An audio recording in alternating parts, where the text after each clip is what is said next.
Welcome everybody, my name is Mr. Llama, and today I'm bringing you Cheese with Ease. I know I said I was going to get this out to you today a little earlier, but unfortunately I was casting Lone Star Clash. I was on mainstream B, so I guess not mainstream, but stream B for that, and that was a ton of fun. I was able to cast Violet, Polt, Baby Knight, Chef, tons of great, amazing players.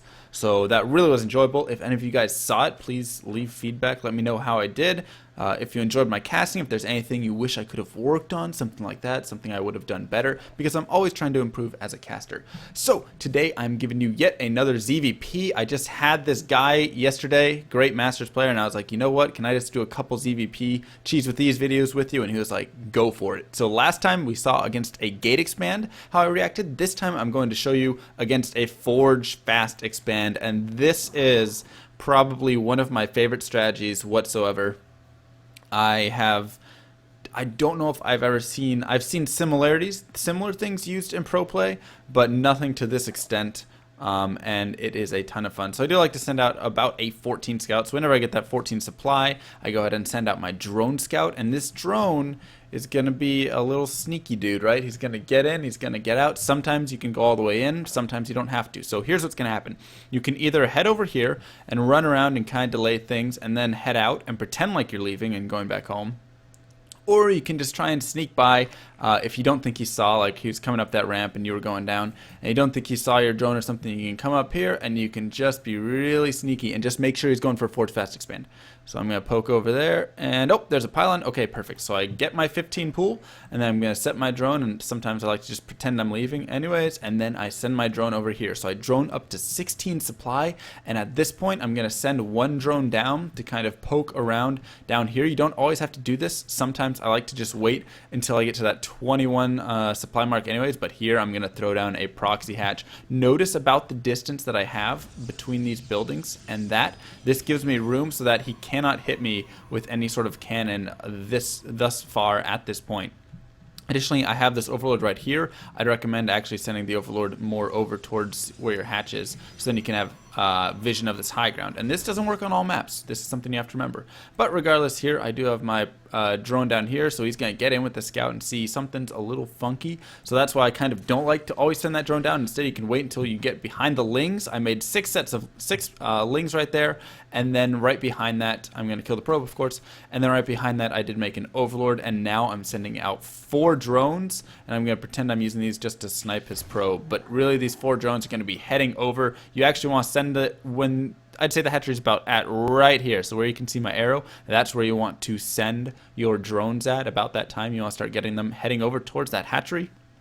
And additionally, just continually pump lings. Notice just ling, ling, ling, ling, ling. I'm not making queens or anything like that. I think I start one and then I cancel it. That's an accident. You don't need a queen back here.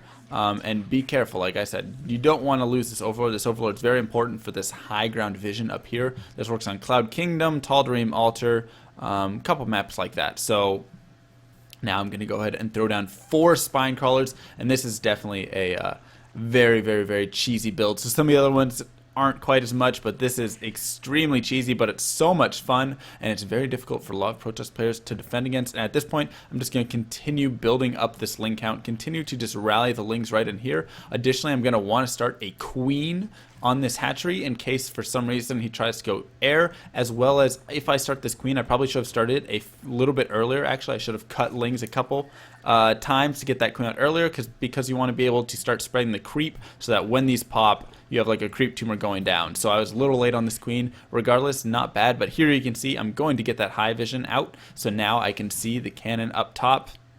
And additionally, at this point, you can just lift them all up and just start moving them forward. And you know what? Everything is going to be a-okay because you've got vision right there.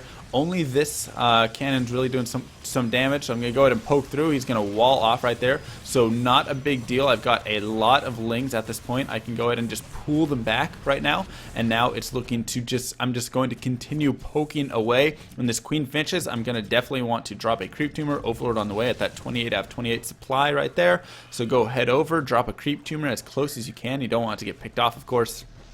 And then, of course, go ahead and use your queen to start doing some damage. And when your lings finally get an opening and they can start moving forward, go for it. You want to be able to take out these cannons. You want to be able to take out these stalkers. You want to be able to take out anything and everything here that's really kind of a defensive line. If you can take out this forge additionally, that's a huge blow, because without that forge, of course, he cannot get down any more cannons, and so that's a killer. So if you even want to focus the forge first, I would definitely recommend it. So just continue massing up the lings at this point. As you can see, I'm not saving any money. Whenever I get enough for lings and I have a larva for it, I go ahead and do that.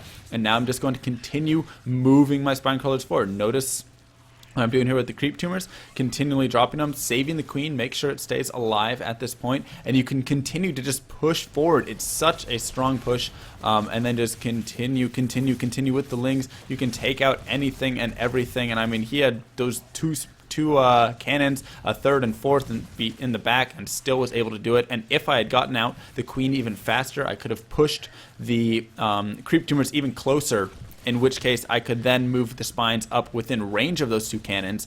And so what you would actually do at that point is you would move the spines up within range of those cannons, so the cannons would start hitting them as they're burrowing, and then you send all of your lings forward, so they'll start attacking the you'll send the lings forward, so the cannons will start attacking all of your lings instead, and then you're breaking down the buildings, and then all four of your spines are rooted against 2-3 cannons, and you can go ahead and just beat him in from there with all of the cannons and spines that you do have. So here you can see, just going to be able to easily break in. There's not really much he can do. There's nothing that he really has at this point. He's trying to even just get up a cybernetics core right now, so you're not going to see them have very much. If they, for some reason, do try and go for airplay, you can continue making queens. Sometimes I like to do that. Just go queen, queen, queen. You know, I have like 2 or 3 queens to help out.